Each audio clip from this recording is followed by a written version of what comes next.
because he's been pulled in so deep, he can't pull himself away. In fact, he doesn't want to pull himself away.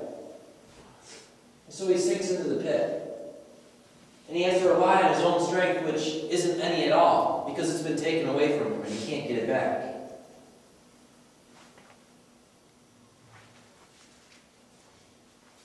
As his freedom to make decisions was taken away,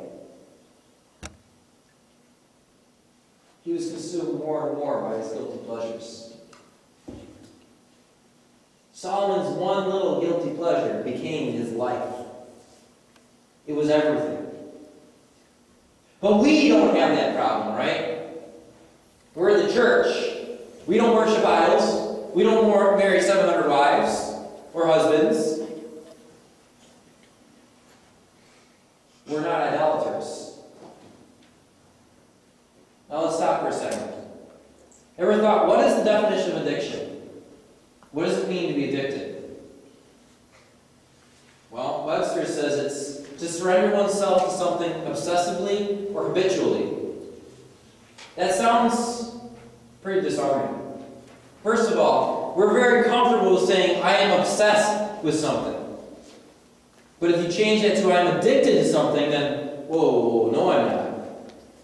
It's almost like obsess is a disarming word. It doesn't quite have the same connotations of addiction. It doesn't have control over us. Obsession we still somehow have control over. But in reality we don't.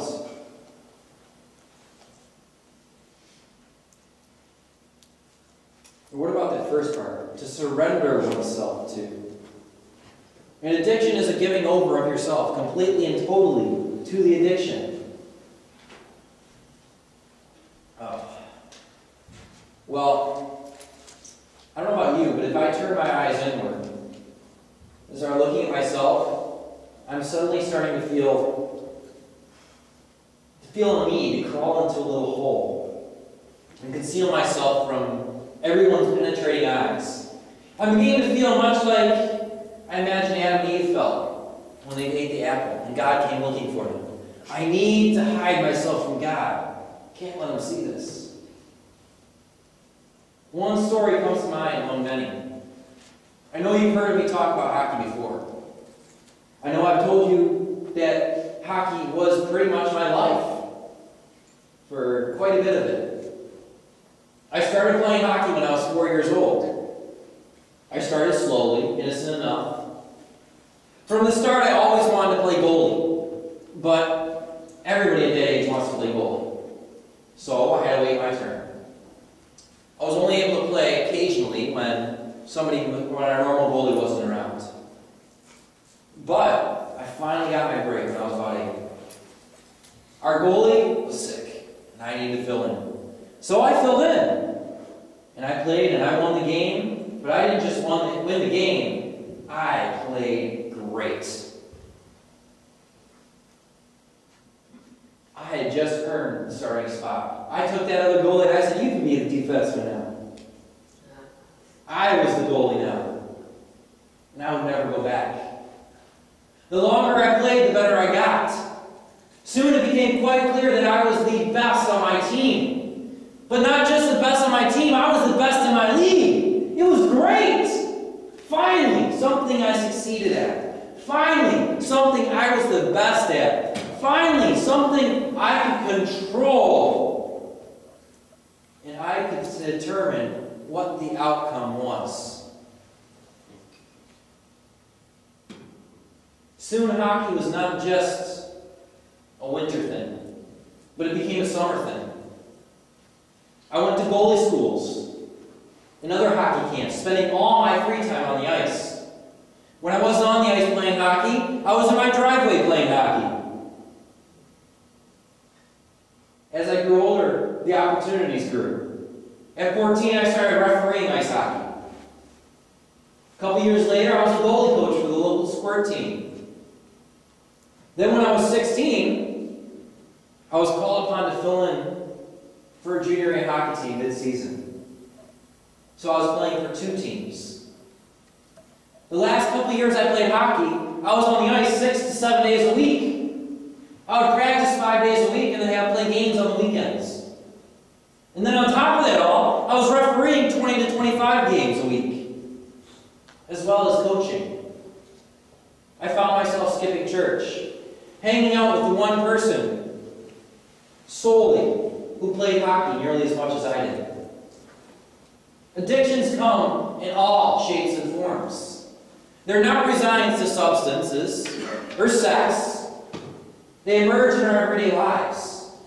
I suddenly realized one day that I had become consumed, and I had made hockey my idol. Just like anybody who's addicted to anything, eventually they come to a point where they realize, this is no longer good for me. This is actually bad for me. I've let this take over. I have become the idol. I have become the addiction. I'm no longer my own, but I belong to it. I'm a product of it. I needed to stop, but I needed to stop now. But I couldn't. Even though I'd come to a realization in my mind, and I even voiced that hockey had become everything in my life, and it was wrong. I still couldn't stop. I enjoyed it. It was where I was comfortable.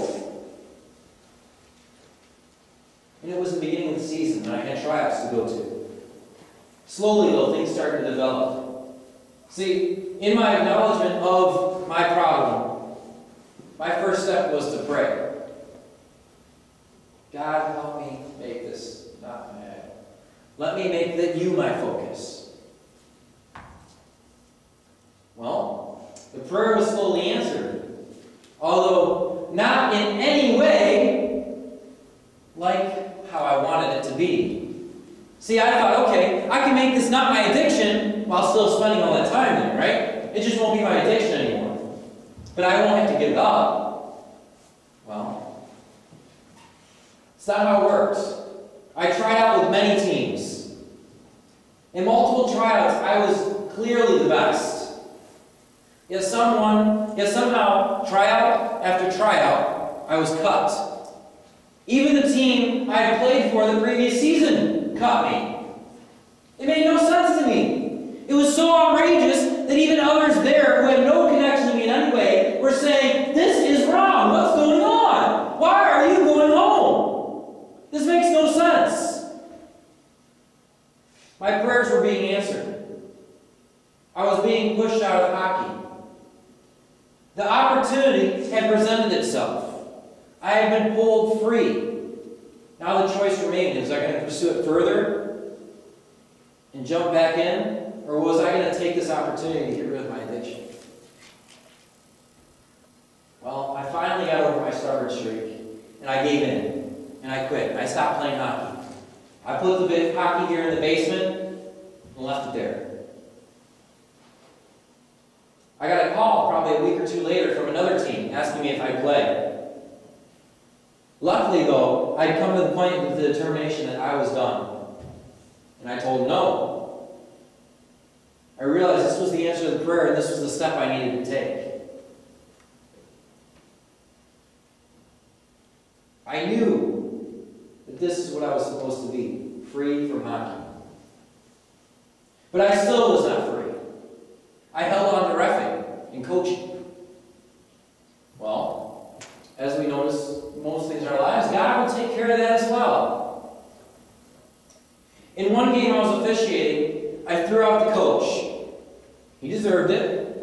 And incidentally, the player that got thrown out of the game too was his son.